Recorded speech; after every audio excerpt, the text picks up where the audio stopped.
October 25, 2017. Sofia, Bulgaria. 3 a.m. The city is dead quiet. Thousands of miles away in Lisbon, 10,000 investors are packed into an arena, buzzing with electric, desperate energy, waiting for Dr. Ruja Ignatova to take the stage. They expect the Bitcoin killer to walk out and change their lives. They expect the woman in the red ball gown. She never shows up. Instead, she's boarding a budget Ryanair flight to Athens with a single suitcase and no entourage. She moves through the terminal like a ghost, rehearsed, invisible, ordinary. When that plane lands, Ruja Ignatova walks into the Greek sun and vanishes.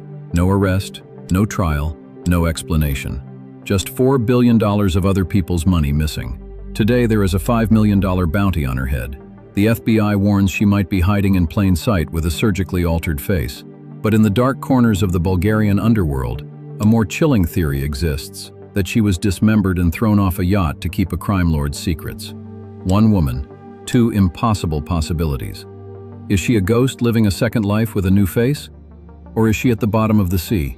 To find her, you have to understand how she industrialized the fear of missing out to pull off the greatest heist in tech history. Ruja Ignatova was born on May 30, 1980 in Bulgaria. But her story truly begins in a small German town called Schramberg. She arrived as an immigrant child, brilliant and intensely competitive. She told classmates even then that she would be a millionaire by 30. To Ruja, that wasn't a dream, it was a blueprint. She earned a scholarship to study law, eventually securing a doctorate from the University of Constance and a master's from Oxford. She joined McKinsey & Company, advising the world's biggest banks. By her late 20s, she had climbed every ladder the Western world offered. But while the world saw a genius, the law saw a predator. In 2012, 2 years before OneCoin, Ruja was already a convicted fraudster. She and her father had acquired a German steel mill that went bankrupt under suspicious circumstances. She walked away with a 14-month suspended sentence. Most people would have seen that as a warning to go straight. Ruja reached a different conclusion. The risk was worth it, but the execution wasn't bold enough. She didn't want a steel mill anymore. She wanted the future. In 2014, the world was nauseous with regret. Everyone had heard of the programmer who bought pizza with Bitcoin that would later be worth millions. Everyone felt they had missed the boat. Ruja saw that fear and built a door. She called it OneCoin. From the outside, it looked like a high-tech revolution. OneCoin showed investors polished dashboards, flashing numbers and charts that only went up. Ruja promised a Bitcoin killer, a coin that was faster, safer, and easier to use. But when investigators finally looked under the hood, they didn't find a blockchain. A real cryptocurrency is transparent, a public ledger that no one can fake. OneCoin's ledger was just a private Excel spreadsheet that Ruja's team manually adjusted every morning like a thermostat. There was no market. There was no exchange. The value was whatever Ruja said it was that day. But that wasn't the real genius of the scam. The real scam was something much older. You didn't buy OneCoin directly. You bought educational packages. You could spend 110 euros, or you could go all in on the Tycoon Trader for 118,000 euros.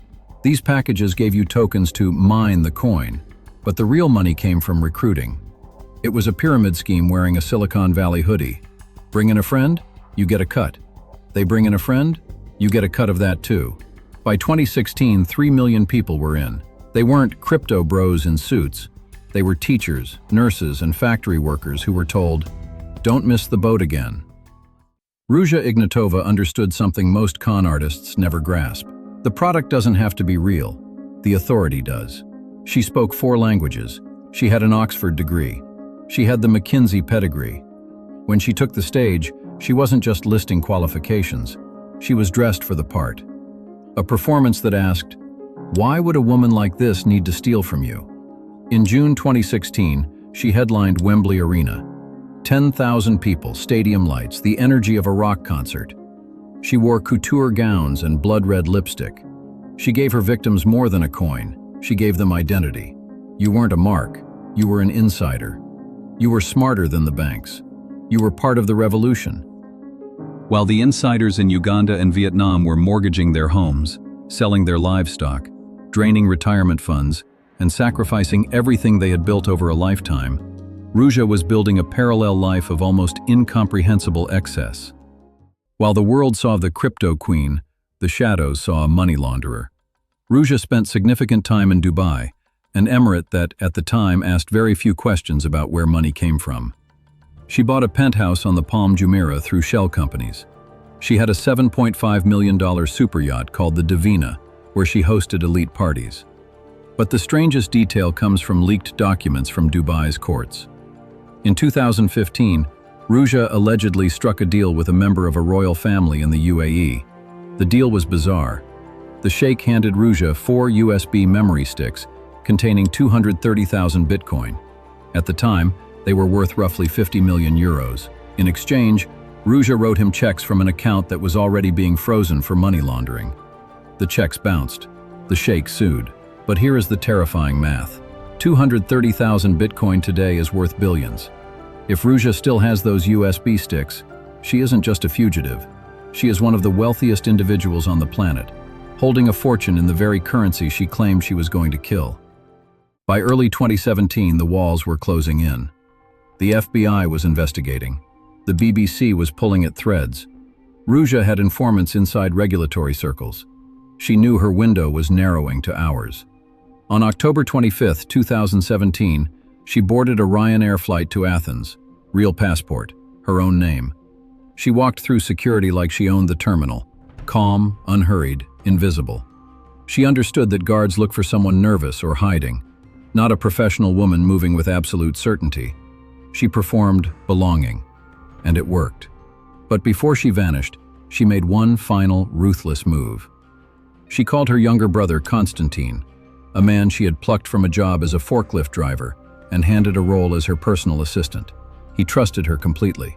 She handed him the keys to OneCoin and walked out the door, leaving him to face the consequences alone. Constantine became the public face of a sinking ship.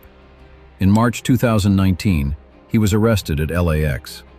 Facing up to 90 years in prison, he cooperated. After 34 months behind bars, he was sentenced to time served and deported back to Bulgaria. His sister had used him as a human shield, and she was already gone. For years, the world wondered, who protected her? You don't move billions of dollars and vanish from the face of the earth alone. The investigation leads to the dark heart of the Bulgarian underworld and a man named Christoforos Amanatidis, better known as Taki. Taki is a legendary figure in Bulgarian organized crime, a man linked to drug trafficking and vast networks of influence. Investigators believe Taki was hired to provide Ruja with security. He wasn't just a bodyguard. He was her ghost. His network could move people across borders without a trace, clear paths through customs, and provide the kind of muscle that keeps a $4 billion secret. But some believe this alliance was her undoing. There is a theory, supported by files reportedly found in the home of a slain Bulgarian police officer, that Ruja Ignatova is dead. The theory suggests that by 2018, Ruja had become a liability. Taki's organization allegedly decided that a dead queen couldn't talk to the FBI. The report claims she was killed on a yacht in the Ionian Sea, her body dismembered and thrown overboard. No witnesses, no DNA, just a cold ending to a hot crime. Ruja did not operate alone. Behind the curtain stood Frank Schneider, former deputy director of Luxembourg's National Intelligence Service. A spy, a man who had spent his career making people disappear. After leaving the intelligence world, Ruja hired him as her crisis manager. His job, prosecutors allege, was simple. Use his contacts to feed her confidential information about government investigations and buy her time to stay one step ahead of the law. In April 2021, Schneider was arrested and placed under house arrest, fighting extradition to the United States on charges carrying up to 40 years in prison. Then, in May 2023, 6 years after Ruja walked into the Greek sun and vanished completely, he removed his ankle monitor and disappeared just as cleanly. His Dubai apartment had already been quietly sold for $2.3 million while he was under house arrest. Investigators believe he may be in Indonesia, though no one knows for certain. The man whose entire career was built on tracking others had become a ghost himself. In June 2022, Ruja Ignatova was added to the FBI's 10 most wanted list.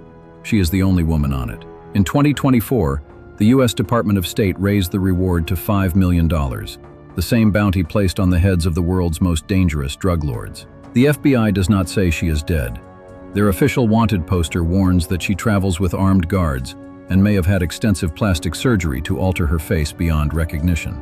As recently as 2025, German state police dismissed the murder theory, suggesting she may be alive and hiding in South Africa.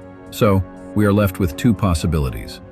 Either Ruja Ignatova is a ghost, drifting at the bottom of the Ionian Sea, a victim of the same monsters she hired to protect her. Or, she is sitting in a room somewhere right now, looking at a new face in the mirror, holding 4 USB sticks that contain enough wealth to buy a small country. In April 2026, the U.S. Department of Justice opened a remission process for OneCoin victims. $40 million in forfeited assets split among millions of people, less than 1 cent for every dollar stolen. Those who qualify have until June 30th, 2026 to file a petition. Justice, it turns out, is as elusive as the woman who took it. Ruja didn't succeed because she was a technical genius. She succeeded because she understood a fundamental truth. People don't invest in technology. They invest in the story of who they could be. She didn't create the fear of missing out. She just knew exactly how to make it hurt. October 25th, 2017. The day the Cryptoqueen didn't just vanish. She walked straight through the gate and left the world holding the bill.